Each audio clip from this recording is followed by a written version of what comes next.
Hi you guys, welcome to your September 2024 astrological forecast.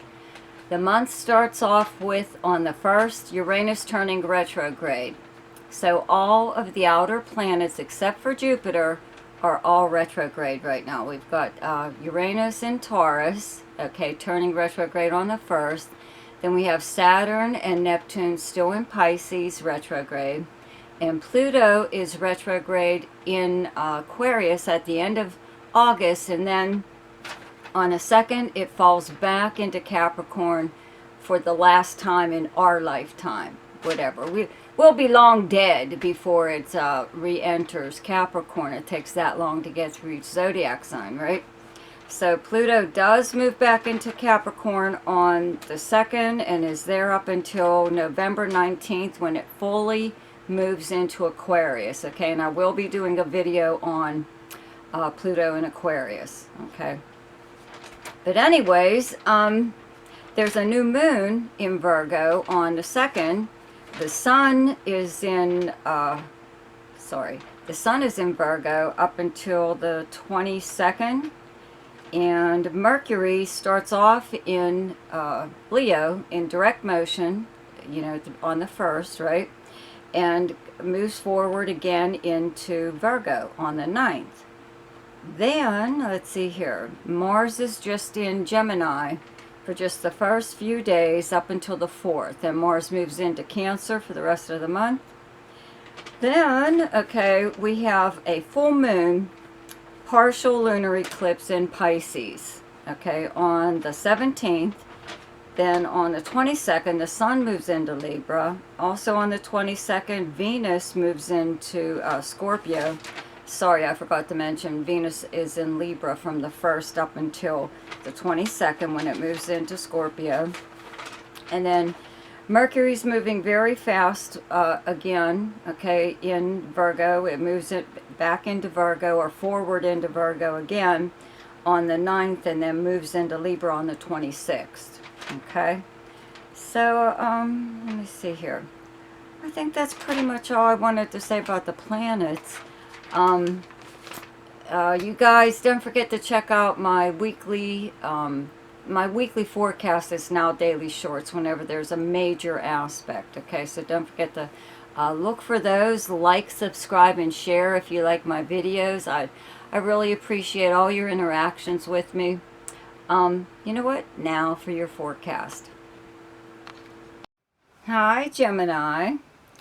So, the big news, I guess, for you is Mars is leaving your sign on the 4th and moving into the next sign, which is Cancer, right? So, you have the first so many days of September to use up that Mars energy. Makes you very physically active in a way, makes you want to just get up and do stuff. So use that while you can. You still have Jupiter in your sign up until next year, so you should be out there trying to take in actually all that you can. Okay, listen to my video on Jupiter and Gemini.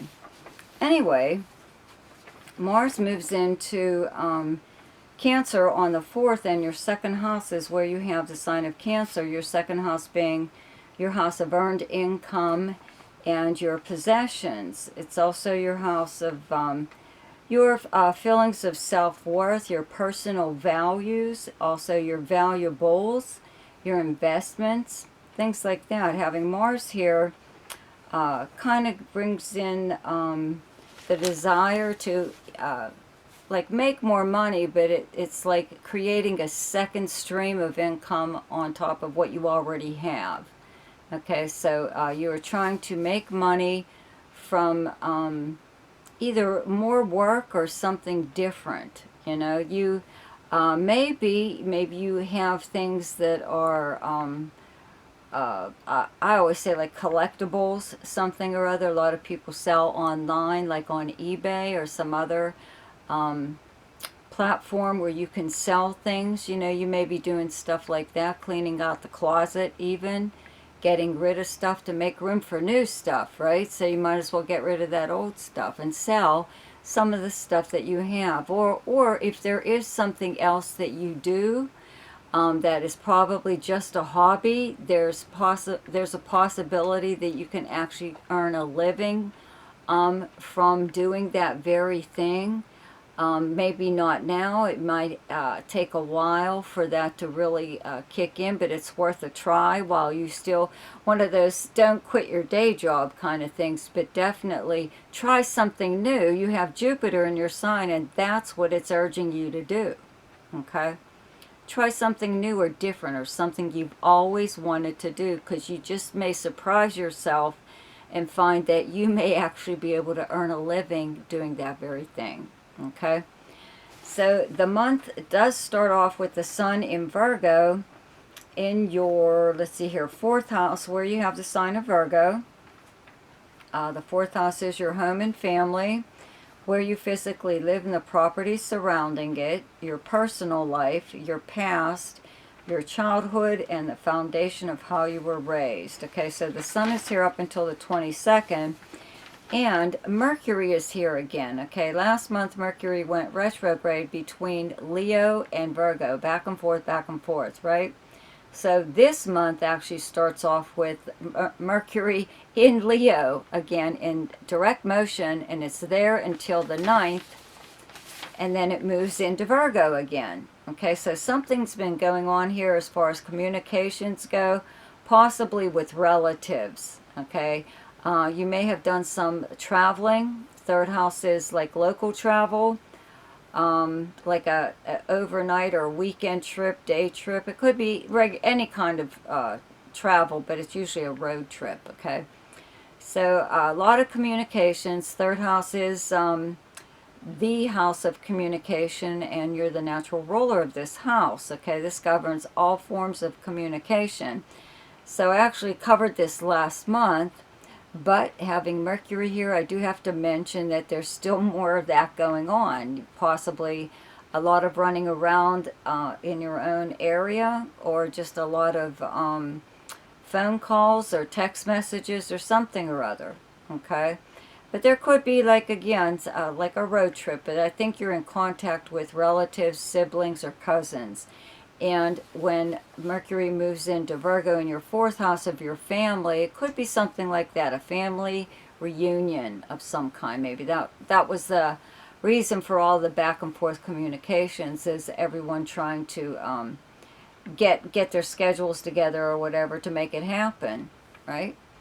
So let's see here. There's a new moon in Virgo on the 2nd. In your 4th house of your home and family. So something could be going on there. I don't see anything real big. Just that, you know, your 4th house is directly across from your 10th house. Okay. So your 10th house is where you have Pisces. And your 10th house is your most public house. It is how people view and speak about you publicly, even like on social media. But it's basically how you're known for your livelihood, like your career, even if you're retired, that whatever you used to do.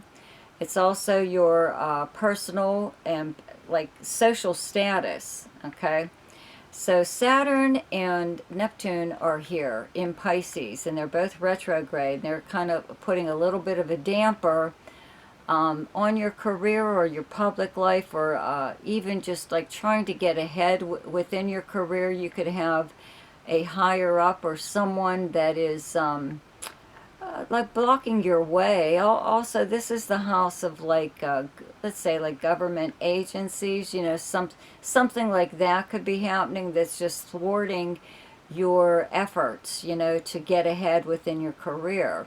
Okay, so the new moon on the 2nd in your 4th house of your home and family and where you physically live could change in some way or other. You know, you I really don't see you moving. You know, you could be moving to another place, but your family seems to want you to do something, I believe, different within your career. That could be what this is going on with that new moon.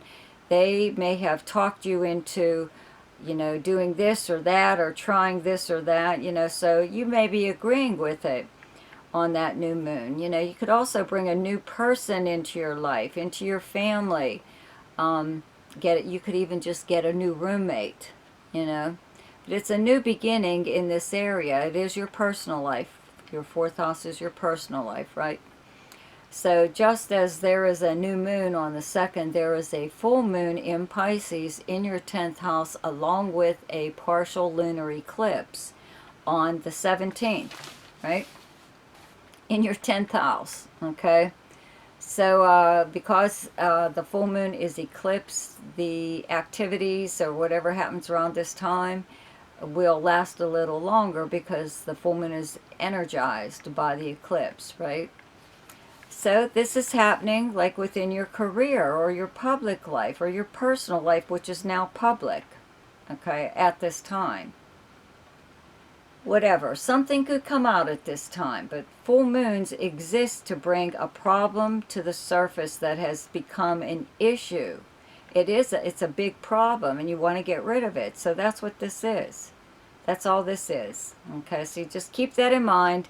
Just watch what you say, though, publicly. Watch what you post on social media, just to be on the safe side. You just never know. But there could be a lot of changes that you're making within your career that are far more suitable for you. And you always remember you have Jupiter in your sign. It's there for you to experience new things. Try new things. Okay, so you're not stuck. Don't feel that you are stuck within a certain job or a certain career. Okay, Jupiter urges you to move forward and try different things. Okay, so then the Sun moves into Libra on the 22nd. Venus is here from the beginning of the month up until the 22nd. Then it moves into Scorpio and your 6th house, and Mercury moves into Libra on the 26th. So we've got Venus, the Sun, and Mercury all in your 5th house of fun. Fun and romance, creativity, all forms of entertainment, games and sports, gambling, speculation, anything to do with children. Romance, parties, okay? So that's what this is. It's your time to have fun. Having Venus here since the beginning of the month could have like brought out nice romantic feelings within any kind of relationship that you're having at this time. You could have met someone. You should be meeting quite a few people, again with Jupiter in your sign. So this is one of those things where maybe they might be a friend, or maybe a little bit more somewhere down the line. You may find out. 5th house is also creativity, so if you're working on anything, this really helps. Venus really helps to bring out the best in whatever it is that you're creating. And having Mercury here, well, a lot of communications and stuff, but a lot of, I would have to say, pranksters and fun, joking, things like that, that's a Mercury thing, and you're ruled by Mercury. Having Jupiter in your sign, even if you're having, like, let's say, like what you may call a bad time in your life, it's really, it's still like Jupiter is a buffer, it's acting as a buffer, so you're not feeling the full effect of what you consider a bad time. Okay, so you may just give up and start having a good time, okay? Jupiter at least brings optimism, and that's what this is. This is urging you to, do something fun, creative, or romantic. And if you have children, to spend more time with them. They would probably be the most fun at this time. Okay, so then Venus moves into Scorpio on the 22nd, and your 6th house of the workplace, the kind of work that you do, excuse me, your co-workers, your house of health, and your house of service to others. So, it's sometimes brings out your sweet tooth. Having Venus here makes you want to eat and drink stuff that probably isn't good for you, but it's not something you'll do like forever, right? You got to have some fun. This also brings about really nice relations with your coworkers. You know, things at work seem to be going a little bit better. Not that they were bad, but it just seems like it's more pleasant, a pleasant atmosphere to work in. And you could even be beautifying your area, whatever it is that you do. And also, you may do something, excuse me, in regards to your health, you know, that is for your, like, let's say like your skin, you know, cosmetics, something or other. You may concentrate on that a little bit when Venus is here. Try out, I don't know, new things. So the best time to do something each month is when the moon is in your own sign, and the moon is in Gemini on the 22nd, 23rd, and 24th. The best time to lay low is when the moon is in your opposite sign, and your opposite sign is Sagittarius, and those dates are the 9th, 10th, and 11th. The best time for romance, recreation, creativity, fun, gambling, or anything to do with children is the 4th, 5th, 6th, 18th, and 19th. The best time for money is the 12th, 13th, 24th, 25th, and 26th. The best time for your career is the 16th and 17th. And the best time for communication and travel is the 1st, 14th, 15th, 26th, 27th, and 28th. So I hope you enjoyed your forecast for September. Be sure to check out my daily shorts, which used to be the weekly forecast. See ya!